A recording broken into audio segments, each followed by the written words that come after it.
मंगलमय मंगल करन वीतराग विज्ञान, नमो ताहि जाते भय अरहंतादि महान। करि मंगल करि हो महा, ग्रंथ करन के काज, जाते मिले समाज सब, पावे निज पद राज, पावे निज पद राज। तत्व विचार छोटा सा शब्द, लेकिन आत्मार्थियों का मूल कर्तव्य, आत्मार्थियों का मूल ध्येय। सुबह हमने इस सेंटेंस के साथ अपनी बात पूरी की थी कि तत्व विचार का रॉ मटेरियल, कच्चा माल यदि कहीं मिल सकता है, मिलता है, तो वो जगह कौन सी है? आगम ज्ञान। टोडरमल जी जैसे महान विद्वान जब किसी एक विषय को, ये 300 सवा 300 पेज अभी हमारे पास मोक्ष मार्ग प्रकाशक के उपलब्ध हैं, यदि इन 325 पेजों में कोई बात लगभग 1 दर्जन से ज्यादा बार आ जाए, एक ही बात पे बार बार जोर हो रहा हो, तो आप समझना, हमें ये समझना चाहिए कि उस बात में गंभीरता कितनी है ना। ज्ञानियों के मुख से निकले हुए या ज्ञानियों के द्वारा लिखे हुए कोई भी बातें चलताऊ नहीं होती हैं। ये तो यदृच्छोपलब्धि वाला जो जीव होता है ना, कल जो हम बात कर रहे थे, उनका काम होता है। बुंदेलखंड में एक कहावत है कि दई जवान और तलुआ से दे मारी, है ना। ऐसा नहीं होता है। अभी जो पुनीत जी गुरुदेव की महिमा गा रहे थे और उन्होंने आखिर में बात कही ना कि चलो जिन लोगों से भी आप इस तत्व को सुन रहे हो, उन्होंने वो तत्व गुरुदेव से लेकर आए हैं। और ये बात सही है, किसी भी एक व्यक्ति को उस एक प्रवाह से अलग करके प्रवाह की कल्पना करो। आज जो तत्व ज्ञान का प्रवाह चल रहा है, उस प्रवाह से उस कड़ी को दूर कर दो, फिर आप विचार करो। अब देखो, जो एक बहुत बड़ा काम इस काल में हुआ वो था टोडरमल स्मारक का बनना। समझ में आया? और उस टोडरमल स्मारक के बनने वाला जो काम था वो भी हुआ तो गुरुदेव के निमित्त से ही हुआ। समझ लो वो काम होना था, उसका उपादानगत योग्यता आ गई थी और उसी समय पूरनचंद जी गोदी का वहां बैठे हुए थे। और तब गुरुदेव ने कहा कि ये जो टोडरमल जी है ना, ये तुम्हारे नगर का पंडित थे, तुम्हारे नगर के हैं, और तुम्हारे उस जयपुर नगर में उनका कोई स्मारक भी नहीं है। और फिर बाद में जो जो होता चला गया वो अब इतिहास में अंकित हो चुका है। और फिर बाद में आज जो भी हम धारा देख रहे हैं तो वो वही उन्हीं के निमित्त से तो आई है, क्योंकि ज्ञानियों के मुख से निकले गए वचन जो है ना, वो क्या कहें, अनुर्वरक नहीं होते, अनुपजाऊ नहीं होते। यदि वो बात कहीं जाती है तो कहीं ना कहीं कुछ ना कुछ तो पैदा करती है। और सोचो, एक लाइन का वो वाक्य उसने टोडरमल स्मारक को पैदा कर दिया। अभी निमित्त में तो कहना ही आएगा, आ गई थी उसकी उपादानगत योग्यता। और फिर उसके बाद जो हमारी अनेक संस्थाएं हैं उसी परंपरा, उसी शैली में आगे बढ़ती चली गई, चाहे बांसवाड़ा हो, कोटा हो, आपका आत्मार्थी, ये कन्या निकेतन हो, ये दिल्ली में ये ट्रस्ट हो, सभी कुछ आप देखो तो वो उसी का एक तरह से एक लहर और प्रवाह है, वो आगे बढ़ गया। अदरवाइज आप कर लो, पहले भी हम हॉस्टल खोलने का सोचते तो थे, लेकिन हाँ एक जैन हॉस्टल बना दो और वहाँ पे कॉमर्स पढ़ा देना, मैथ पढ़ा देना, डॉक्टर बनवा लेना, इंजीनियर बना देना। लेकिन आज समय सार पढ़ने के लिए यदि बालिकाओं को लाइन में लगना पड़ रहा है या विद्यार्थियों को लाइन में लगना पड़ रहा है और जैक लगवा कर भी लोग एडमिशन करवाना चाह रहे हैं, तो ये यदि किसी का प्रताप है ना, तो उन गुरुदेव श्री का ही है। समझ में आया? अब हल्के में नहीं ले सकते। अब इसीलिए मैं बोल रहा हूं कि यदि कोई भी ज्ञानी किसी वाक्य को बारंबार आपके सामने प्रयोग कर रहा है तो आप ऐसे ही पढ़ के छोड़ नहीं सकते। ऐसा ही एक वाक्य है या पूरा का पूरा सिलसिला है इस वाक्य के भीतर, वो है तत्व विचार। 13 स्थानों पर मेरे पास नंबर लिखे हुए हैं जहां पर तत्व विचार अथवा तत्व निर्णय इस शब्द के ऊपर बारंबार जोर दिया है। अरे जब ये ग्रंथ शुरू ही करते हैं ना, तुम सब लोग यदि सुनने बैठे हो तो श्रोता कैसा होना चाहिए उसकी भी उन्होंने लायकात बताई। यदि वो लायकात नहीं है तो श्रोता कहलाने के काबिल नहीं है। जैसे वक्ता का पद्धति बुद्धि से वक्ता होना स्वीकार्य नहीं है, ऐसे ही श्रोता का भी पद्धति बुद्धि से सुनते रहना ये स्वीकार्य नहीं है। और इससे प्रभावना नहीं होगी यदि कोई विचार और निर्णय तक वो बात लेकर नहीं जा रहा है। समझ में आया? आज हम जैसे अभी यहां पर कंठपाठ सुनाया बालिकाओं ने, हम इस अपेक्षा के साथ इनके हृदय में, इनके कंठ में ये जिनवाणी को भर देते हैं और आखिर में जो आपके सामने वो आंटी जी पुरस्कार वितरण कर रही थी ना, तो उन्होंने भी यही कहा कि भाई ये जो सब आपने याद किया है जीवन में इसका चिंतन, इसका मनन, इसका घोलन, इसका विचार यदि चलता रहे तो कंठपाठ की उपयोगिता है। क्योंकि विद्यार्थी जीवन तो चीजों को रट लेने के लिए होता है, समझ तो अपने भीतर से पैदा होती है और जब समझ पैदा होती है तो ये रटा रटाया ज्ञान काम आने लगता है।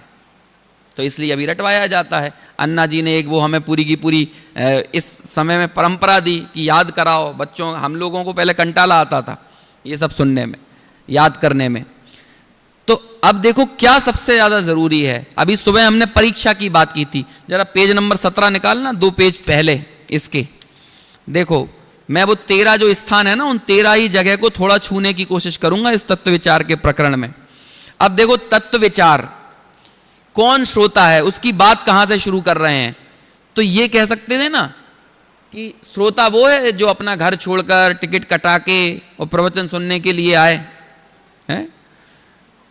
यहां पर आप सब लोग आए हो कि नहीं? पहली भूमिका तो ये आपकी फिजिकल उपस्थिति, ये सबसे ज्यादा जरूरी है ना। आपका फिजिकल प्रेजेंस है या नहीं सुनने के लिए, तो श्रोतापने का लक्षण ये होना चाहिए क्या? नहीं, नहीं। फिजिकल प्रेजेंस से ज्यादा मेंटल स्टेट, आपकी मानसिक स्थिति, ये सबसे ज्यादा जरूरी है। और श्रोता की मानसिक स्थिति क्या होना चाहिए? देखो मैं जब ये सब पढ़ता हूं तो मुझे इस पे बोलने से ज्यादा बार बार इन्हीं लाइनों को दोहराते रहने का मन करता है। यही दोहराऊं। समझ में आया? क्योंकि वो लाइन में अपने आप में सब कुछ है। अब देखो, अब श्रोता का स्वरूप कहते हैं भैया पहले तो उसकी भली होनहार है। किसकी भली होनहार है? कैसा श्रोता कब कहलाएगा भली होनहार? जिस जीव को ऐसा विचार आता है कि ये क्या आता है, मैं कौन हूं इसका। अब कई लोगों को लगता ना ये तत्व विचार क्या होता है, ये यहां से शुरुआत हो रही है तत्व विचार की। अभी आपको एक आध स्थल और बताऊंगा, आज यदि समय रहा तो आज बता दूंगा, नहीं तो कल बताऊंगा। टोडरमल जी से प्रश्न किया कि हम कर्म का उपशम करें कि हम तत्व निर्णय करें, तो कहते हैं कर्म वर्म का उपशम करना तुम्हारे बस की बात है नहीं और तुम्हारे सोचने और चाहने से होगा नहीं। तो ज्यादा कर्म वर्म के उपशम पर ज्यादा ध्यान मत दो, और वो करना तुम्हारी जिम्मेदारी भी नहीं है, कोई कर्तव्य नहीं है। ज्यादा कर्म को मत देखो, तो क्या करो? तत्व निर्णय करो। अभी अपन बताएंगे 197 नंबर के पेज पे वो बात है निश्चयाभासी के प्रकरण में, वो सारे स्थल अपन लेंगे। Page number 17, page number 20, page number 197, page number 260, page number 262, ये सब मैं वो जगह बता रहा हूं जहां जहां पर तत्व विचार इसको हाईलाइट किया है। और 325 नंबर के पेज पर भी, और 2-4 पेजों के बाद मोक्षमार्ग प्रकाशक आगे लिखाया नहीं है। और वहां तक यदि ये 5000 पेज का पूरा ग्रंथ लिखा गया होता, 5-7 हजार पेज का, तो मैं गारंटी दे सकता हूं कि कम से कम 250-300 बार अकेले तत्व विचार पर जोर दिया होता टोडरमल जी ने। और जिस काम को हम कोई जरूरी नहीं मानते, ईमानदारी से बात बताओ, कि जब हमने यहां पर सुन लिया, अपने पंडित जी साहब कहते थे ना, वाचन से पाचन महान है, तो कितना खा रहे हो ये ज्यादा महत्वपूर्ण है, स्वास्थ्यवर्धक है, कि कितना पचा रहे हो वो ज्यादा स्वास्थ्यवर्धक है। लोग बाग कहते हैं 2500 बार पढ़ लिया हमने तो मोक्ष मार्ग प्रकाशक, लेकिन 2500 बार पढ़ने के भी हालत नहीं सुधर रही। और एक व्यक्ति ने पढ़ा था तो अपने 45 वर्ष का पूर्वाग्रह छोड़ दिया था, तो उनका तो एक बार पढ़ना वो काम का रहा, क्योंकि वहां पर पढ़ा हुआ विचार तक गया, और एक पढ़ना पद्धति बुद्धि से रह गया, एक पढ़ना क्या कहते हैं, एक सुनना पद्धति बुद्धि से हो गया। अभी कई बार इन बालिकाओं को तो सुबह से शाम तक सुनते रहने से कंटाला आ जाता होगा, लेकिन कई बार हम लोग अपने बारे में भी विचार करें कि अब भैया क्यों सुनना है, अब आए हैं तो कोई और काम है नहीं है, तो भैया यहीं बैठो, है ना। पिछला वाले को जो बोलना है वो बोल जाए, अगला वाला जो बोलना है वो बोल जाए, बाकी ये तो बोलने वाले का काम है, हमारा तो कोई दायित्व नहीं है। सारी जिम्मेदारी किसकी है? तैयारी करके कौन आए? पुनीत जी। प्रेजेंटेशन कौन निकाले? पुनीत जी। लाइनों को हाईलाइट कौन करे? पुनीत जी। उनको बारंबार उसकी गूढ़ता को कौन बताए? पुनीत जी। है, और अपन लोग तो परीक्षक हैं। समझ में आए तो बहुत शानदार, और समझ में नहीं आया तो मजा नहीं आया, पता नहीं क्या क्या कैसा विषय ले लिया, है ना। अरे भाई, आपकी अपनी हमारी सबकी जिम्मेदारी बनती है कि नहीं?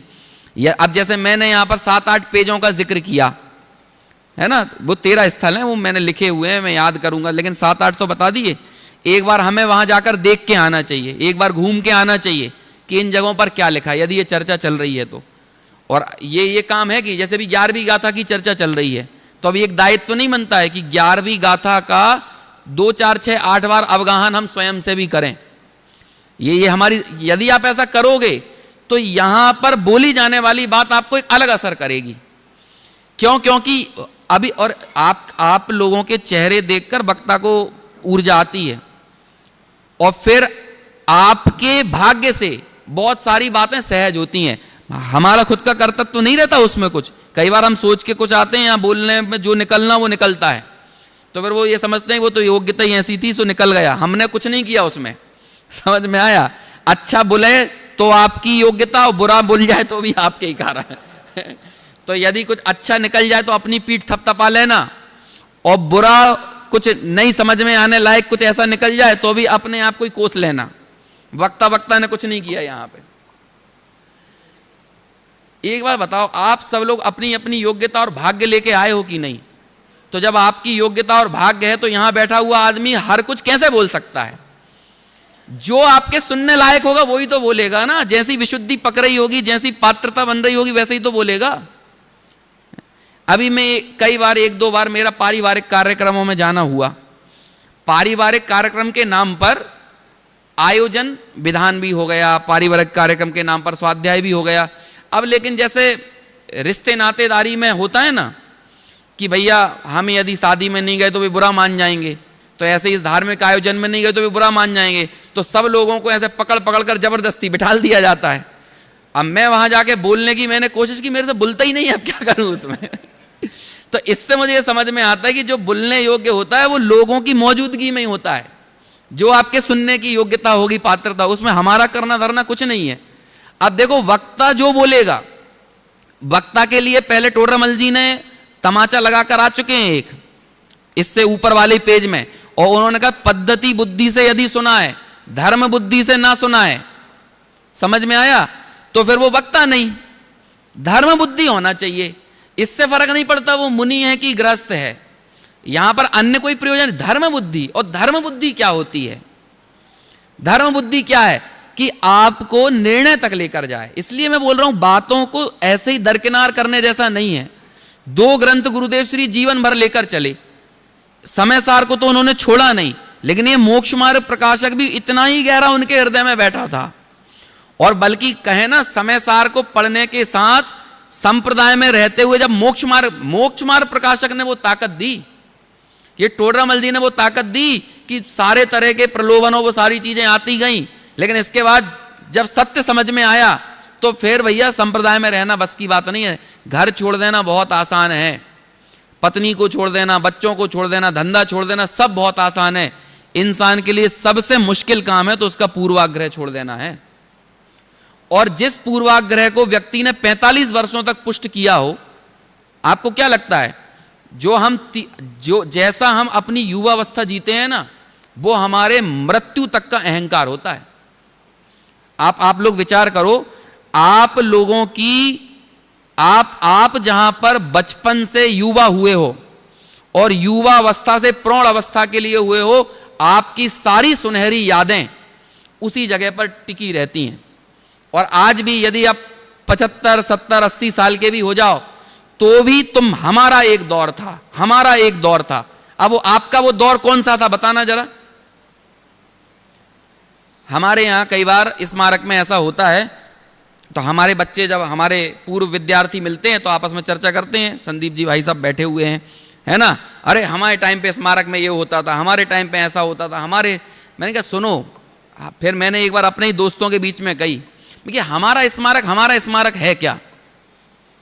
मैं कि वो 4 दीवारों का नाम स्मारक है, या जहां पर तुम बच्चे से युवा हो गए उस जगह का नाम स्मारक है? यदि ऐसे किसी हॉस्टल को सुनहरे दौर के तौर पर याद कर रहे हो तो वो तो हर व्यक्ति का युवावस्था का हॉस्टल उसका सबसे सुनहरा दौर होता है। कोई कहीं MBBS किया हो, कोई कहीं IIT किया हो, कोई कहीं पर, आप लोगों का भी सुनहरा दौर यही है ना। आप लोग बाद में याद करोगे, 12वीं की बच्चियां कल जाकर अपने संस्मरण सुनाएंगी, हमारा सुनहरा दौर, हमारा सुनहरा दौर। ये आत्मार्थी कन्या निकेतन यहां की 4 दीवारों से सुनहरा नहीं है। यहां पर जो जिनवाणी आपके कानों में पड़ी है और आपको एक निर्णय की प्रेरणा मिली है, वो आपका सुनहरा दौर है। तो आत्मार्थी कन्या निकेतन ये जो है ना, आपकी रगों में उस तत्व ज्ञान के जरिए बहेगा, यहां पर बिताए हुए लम्हों के जरिए नहीं। और यही स्मारक है, यही जैन शासन के जितने विद्यालय चल रहे हैं वो इससे जाने चाहिए। और आज ये बात सबको समझ लेना चाहिए, हमारी रगों में तत्व ज्ञान बहना, हमारे जितने भी विद्यालय चल रहे हैं, हमारे 13-17 संस्थानों में जितने विद्यालय चल रहे हैं ना, उन सारे विद्यालयों के निकले हुए विद्यार्थी की रगों में तत्व ज्ञान बहने का मतलब यही है कि वो पूज्य गुरुदेव श्री जो इस धारा की पहले बिंदु पर खड़े हुए हैं, अभी ये जो तत्व ज्ञान का जो एक तरह से पुनर्शंखनाद हुआ है वो वहीं से तो हुआ। हम ये नहीं कह रहे कि वो इसको ओरिजिनेट करने वाले हैं, लेकिन जो चीजें ढक गई थी उसको पुनरुद्घाटित तो उन्होंने ही किया। और किसने किया? ये दिगंबरों के ग्रंथ, ये समय सार, ये मोक्ष मार्ग, दिगंबर पंडितों के लिखे हुए, दिगंबर आचार्यों के लिखे हुए, और इनका उद्घाटन करने कौन आया? तो उस व्यक्ति के पास क्या था कि ये मोनोपोली है कि ये दिगंबरों के ग्रंथों का अर्थ वही खोल पाएगा जो इसी संप्रदाय में पैदा हुआ हो। कौन खोलेगा? कौन खोलेगा? जिसकी भली होनहार होगी वो श्रोता, मतलब वो पाठक भी श्रोता ही है यहां पर, क्योंकि वो पढ़ते हुए भी, और हम भी यहां पर बोल रहे हैं ना, मैं यहां पर बोलते हुए मेरा सबसे पहला श्रोता मैं खुद हूं, और यही मेरे साथ रहना चाहिए जो मैं यहां। अब आप मेरे को कितना सुन रहे हो, यहां कितने लोग आए, कितने नहीं आए, कितने लोगों का क्या कहते हैं, उनका इंटरेस्ट शिफ्ट हो गया है ना, है, ये सब तो सेकेंडरी चीजें हो गई। लेकिन ये बताओ, ये जो कुआं खुदा है, ये प्यास मेरी तो बुझाएगा कि नहीं? अब दूसरा इससे पानी पिए या ना पिए, ये बात याद रखना आप लोग। आप अपने घर में डेली नल चलाना, मतलब डेली शास्त्र खोलना, ये पानी दूसरा प्यासा पी पाए या ना पी पाए, लेकिन आपकी प्यास जरूर बुझाएगा। आपके अंदर में जो आपकी जो तृषा है, अनादिकालीन अज्ञान को मिटाने के ऊपर ये प्रहार है। जब जब हम सब लोग तत्व विचार करने के लिए तत्पर होते हैं ना, तब हम सम्यक दर्शन की चौखट पर दस्तक लगाते हैं। तब ही लगाते हैं जब तत्व विचार कर रहे होते हैं। अब सम्यक दर्शन का दरवाजा खुल रहा है या नहीं खुल रहा है, इस बात से फर्क नहीं पड़ता, लेकिन उसकी चौखट पे दस्तक तो लगाना पड़ेगा। और सम्यक दर्शन की चौखट पर लगाई गई दस्तक का नाम है तत्व विचार। समझ में आया? ये वहां से जाना जाएगा। अब बोलो भली होनहार है किसकी? किसकी भली होनहार है? अरे लोग बाग उल्टी एहसानदारी जता देते हैं, हम जिनवाणी सुनने इतनी दूर से आए, तो किस पे एहसान किया है? किस पे एहसान किया है? या पहले हमें भी कई बार लगता था कि हम देखो इतनी दूर से सुनाने आया, कोई सुनने नहीं आया। किस पे एहसान कर रहे हो? ये यहाँ पे कोई शिकायत विकायत के लिए कोई अवकाश नहीं है।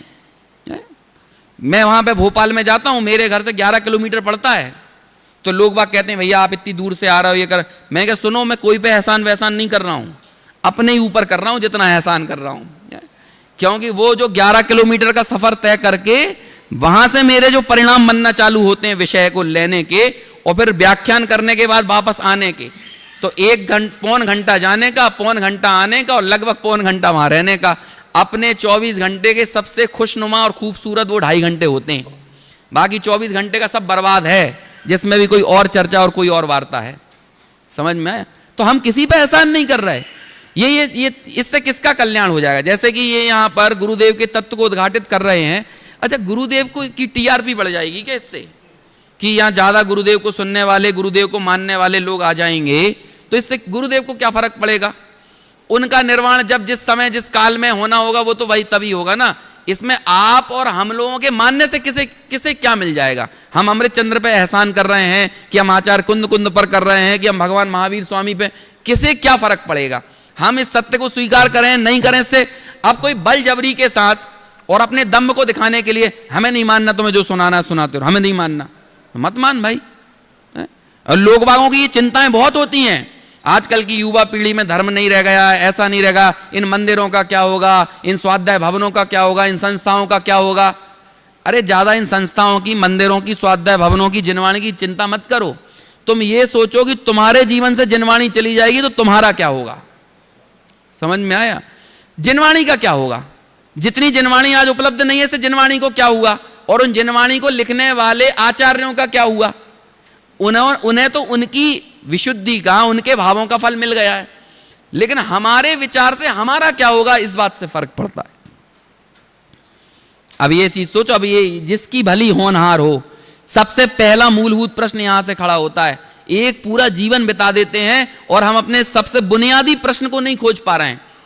और जब कभी सब कुछ हासिल कर लेने के बाद भी भीतर एक अधूरापन तैर रहा होता है, सब कुछ हासिल कर लेने के बाद भी हमने अपना एक ईगो पॉइंट सेट किया। अभी मैं देखो इन बच्चियों का उदाहरण बार बार इसलिए दे रहा हूं क्योंकि यही मेरे सामने हैं, तो मुझे जो मिल रहा है मैं उनके दूंगा ना।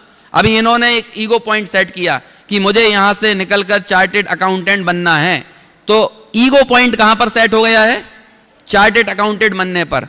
अब जब ये बन जाएंगी ना, तब ये देखेंगी ये तो मिल गया है, लेकिन मिलने के बाद भी कुछ आनंद वानंद तो है नहीं। आप सब गलत फहमी में हैं कि किसी को लगता है कि ये जो सफलता के जो प्रतिमान तय किए गए हैं कि वो फलाना नेता बन गया, इतना करोड़पति बन गया, इतना अरबपति बन गया, तो वो जाकर बहुत भरा हुआ हो गया होगा, कोई सेटिस्फाइड हो गया, ऐसा कुछ नहीं है। उन सबके जीवन में भी एक खालीपन तैर रहा है। और जब अंदर से सब कुछ मिल जाने के बाद भी एक खालीपन की आवाज उठती है, something is missing, something is missing, कुछ तो मिस है, कुछ तो मिस है। तो फिर आपको एक अवसर मिलता है अपनी वास्तविक सत्ता के बारे में जानने का। लेकिन समस्या क्या है? हम सब लोग अपनी बनाई हुई मांद में घुस जाते हैं। ये मांद वाली बात आपको समझ में नहीं आई होगी। एक किताब है सोफी का संसार, जिसमें पूरे पाश्चात्य दर्शन की कहानी बताई गई है। सोफिस्ट वर्ल्ड नाम है अंग्रेजी में उसका। उसमें एक सोफी नाम की लड़की है, उसको प्रतीकात्मक तौर पे बनाया है।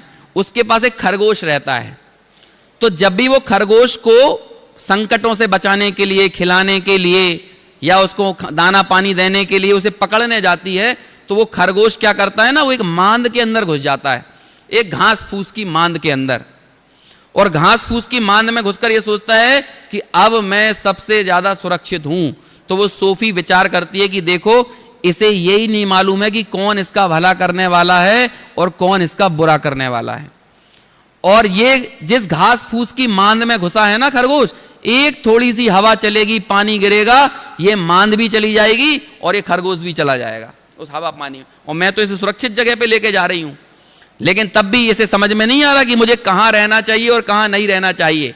लेकिन वो मांद के अंदर ऐसे दुबक के, समझ में, शुतुरमुर्ग की तरह हम सब लोग भी ऐसे ही शुतुरमुर्ग बन जाते हैं अपने पापोदय में।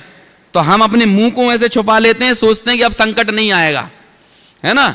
कई लोग इस तरह का कैलकुलेशन कर रहे हैं ना अभी कि ईरान की मिसाइल दिल्ली में गिरेगी कि नहीं है? यदि ईरान ने भी चला दी तो समझ में आया, तो वो इस बात में खुश हैं कि नहीं नहीं वो जम्मू तक ही आके रह जाएगी इसमें ही खुश हो रहा है वो है? हाँ हम तो सुरक्षित है, हम तो सेफ है।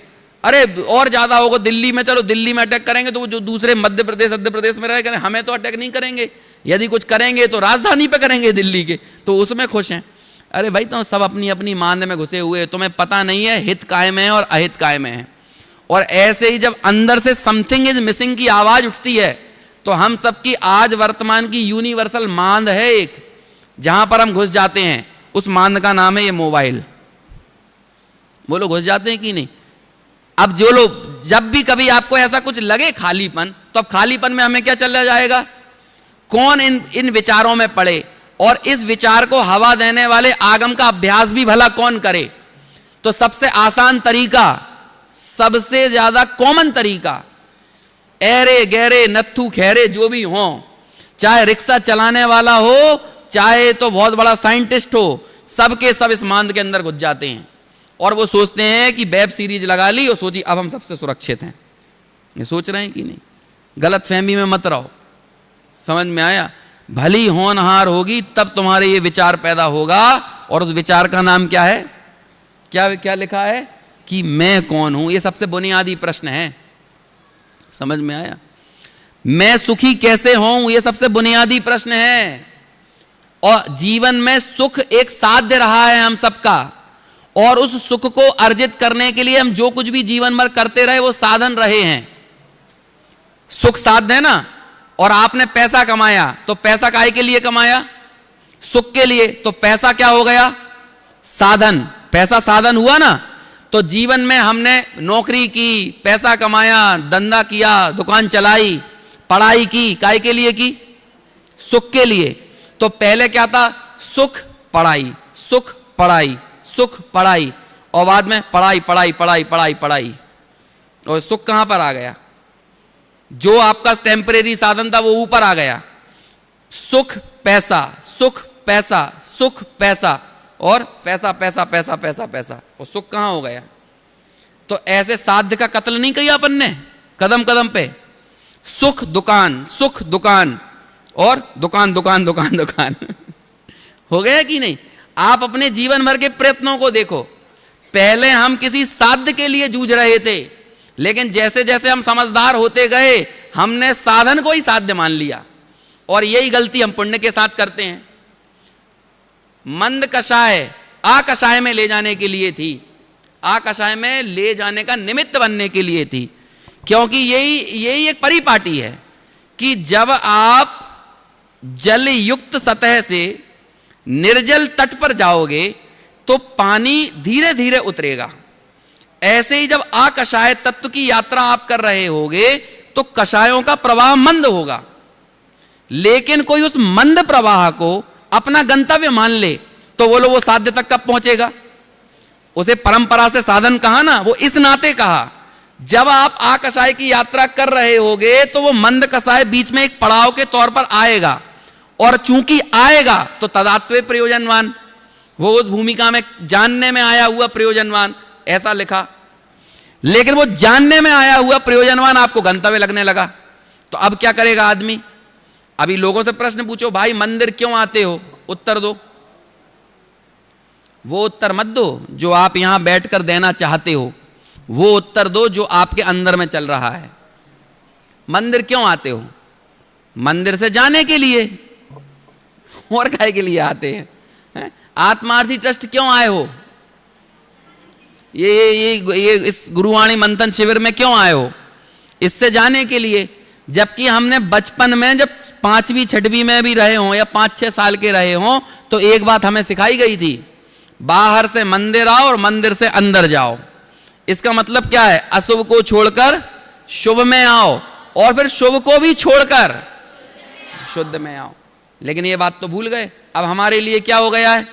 पहले हम मंद कसाई की लौंग इलायची खाते हैं और फिर अपना जर्दा खाने वापस चले जाते हैं होता है कि नहीं? इसलिए क्या ऐसा लगता है शुभ भाव अशुभ भाव में जाने का लाइसेंस हो, और ये हो गया है। शुभ भाव, शुभ में जाने का ये लगा ना, 5-8 दिन कोई विधान कर ले, पूजा कर ले, भक्ति कर ले, व्रत कर ले, तो अब उसे लाइसेंस नहीं मिल गया। अब वो पाप करेगा तो निरतिचार ढंग से करेगा, उसे अंदर में कोई अफसोस नहीं होगा पाप करते समय। जैसे 10 लक्षण के व्रत में कोई दुकान बंद कर दे हैं, और फिर उसके बाद क्या कहते हैं, स्वाध्याय करे आए, सुने आए, पढ़ाए, उसके बाद वो 2-4-6 महीने गिनवाणी छुए नहीं, तो अपराध बोध नहीं होगा उसके लिए। क्यों? क्योंकि 10 दिन देखो हमने कितना धर्म किया था, तो वो अहंकार दे रहा है ना, वो पुण्य भाव।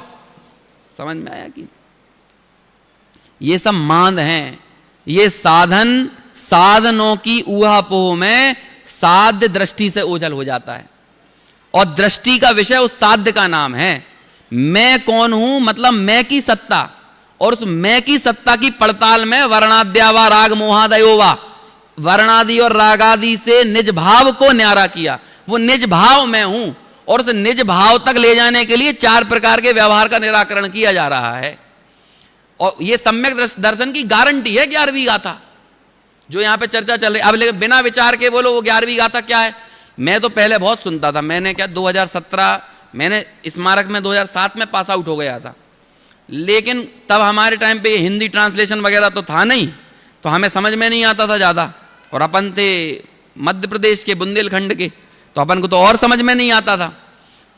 तो अब ये विडंबना है, मतलब ये क्या कहें, ये आपकी कमी है यदि समझ में नहीं आ रहा है तो।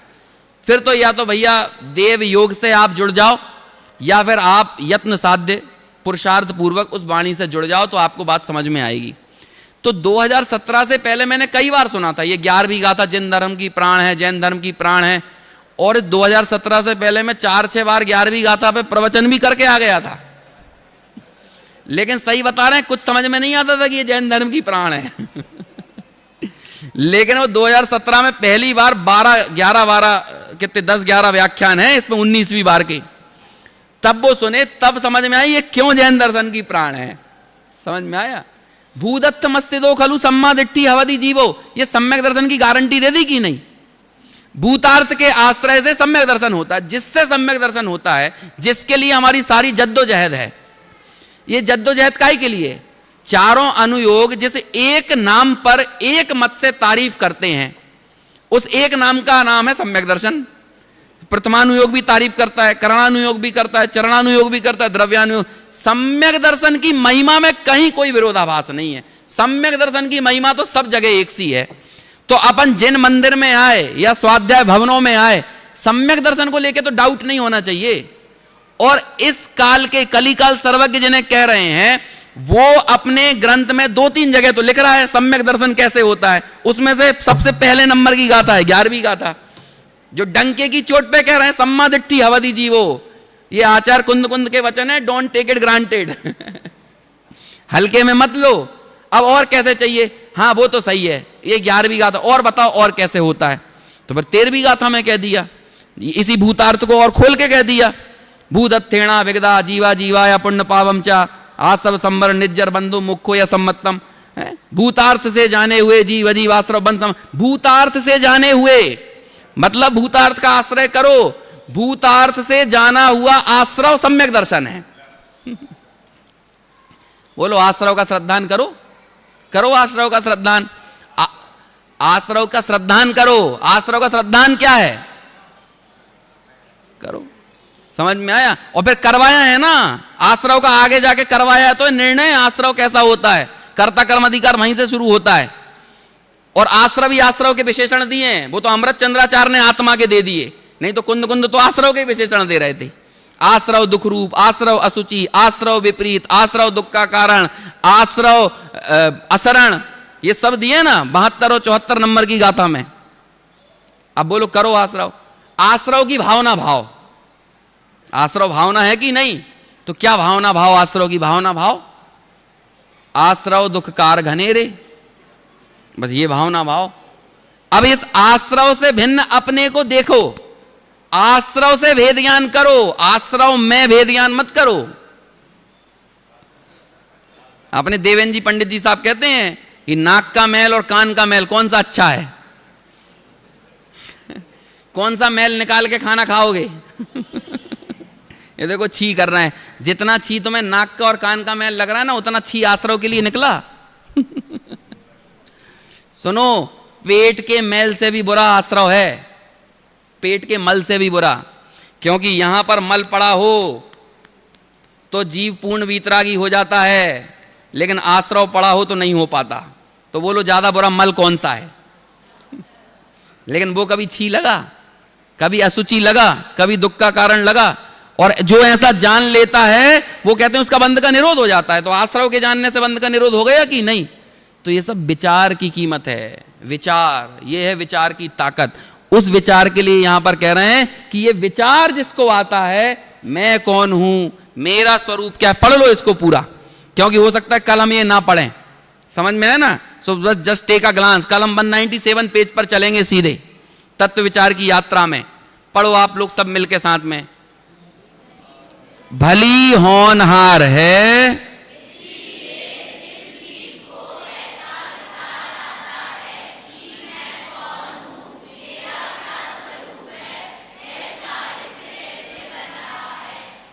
मेरे भाव होते हैं, उनका क्या फल लगेगा।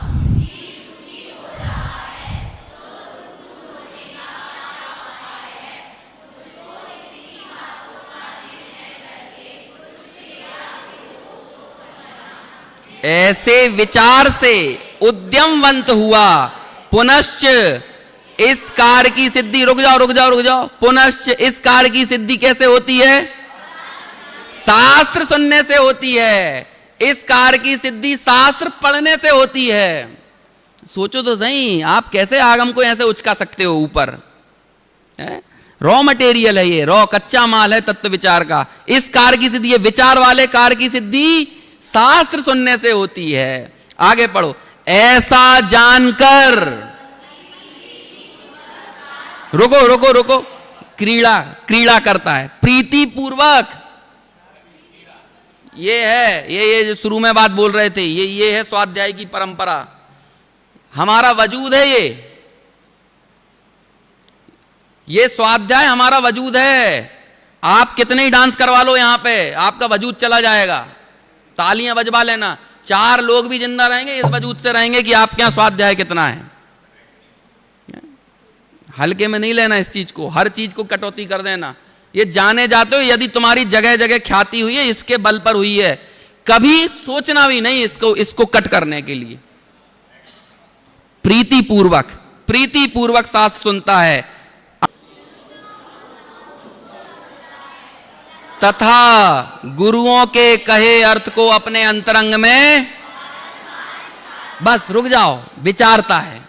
अब और कितनी बार ये विचार शब्द निकालो जरा, अभिनंदन जी पंडित जी होंगे तो बता देंगे कितनी बार आया है। ये विचार कितनी बार आया बता देंगे। विचारता है और अपने विचार से, दूसरे की बुद्धि से नहीं, वक्ता के सुनाए अनुसार नहीं, दूसरे के कहे अनुसार नहीं, अपने विचार से सत्य अर्थों का निश्चय करके जो कर्तव्य हो उसका उद्यमी होता है। ऐसा तो नवीन नया श्रोता भी ऐसा होता है, और पुराना श्रोता कैसा होता है फिर वो आगे कहेंगे। चलो आगे बाकी चर्चा बाद में करेंगे।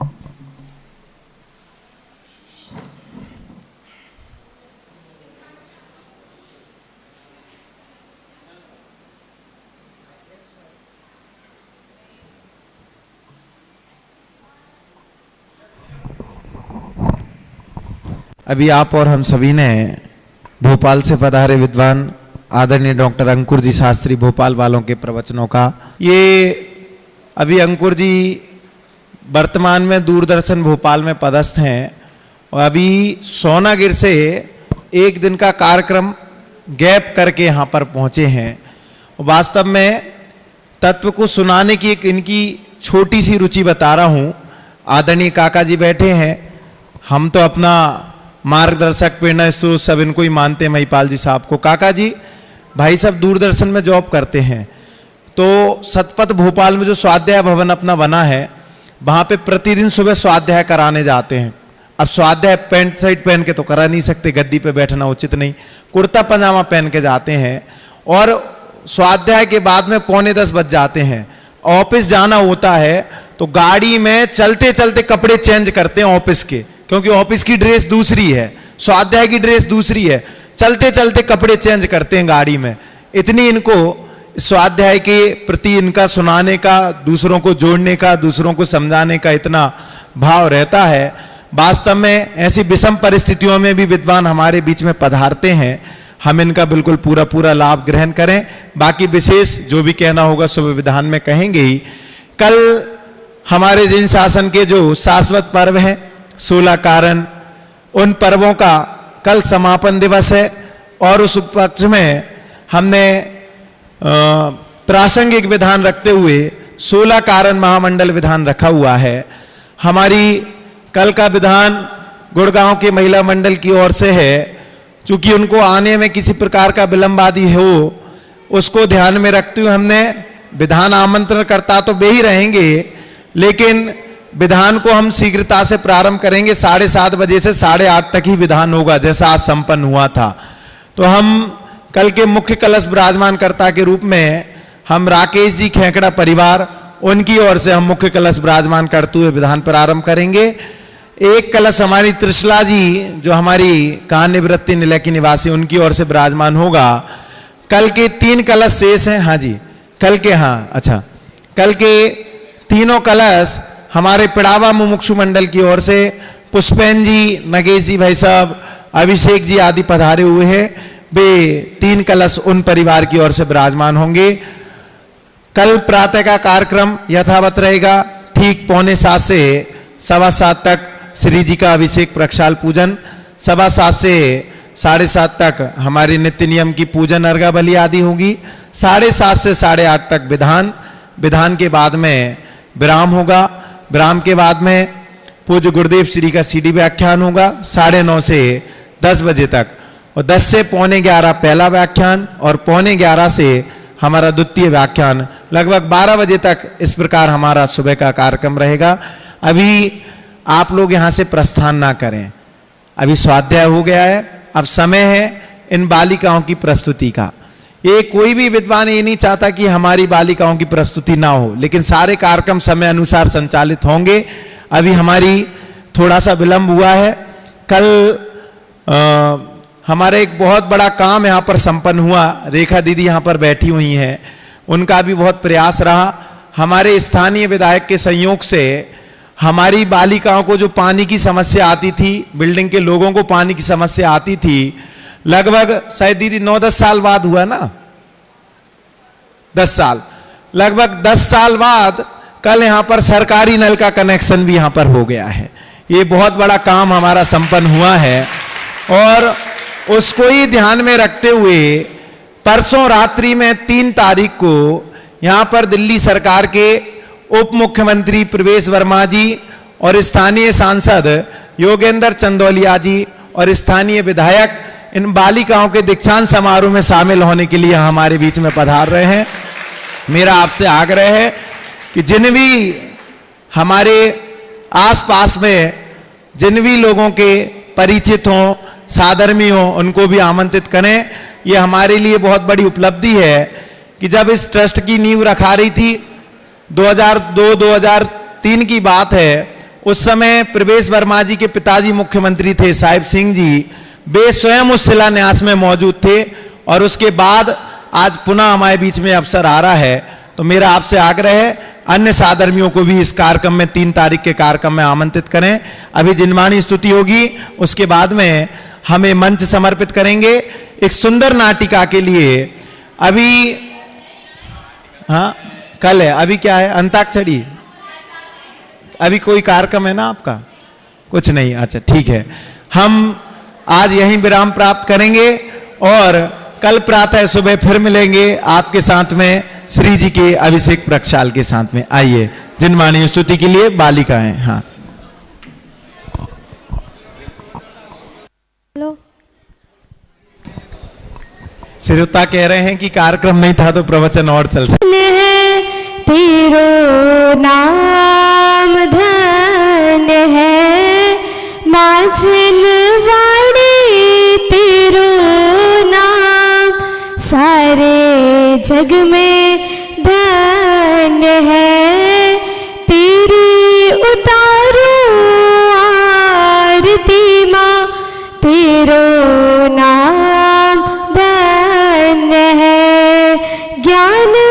की ज्योति तू ही जलाती, भक्तों को भगवान तू ही बनाती, अमृत पिलाती मार्ग दिखाती, तेरो नाम धन्य है माँ जिनवाणी, तेरो नाम सारे जग में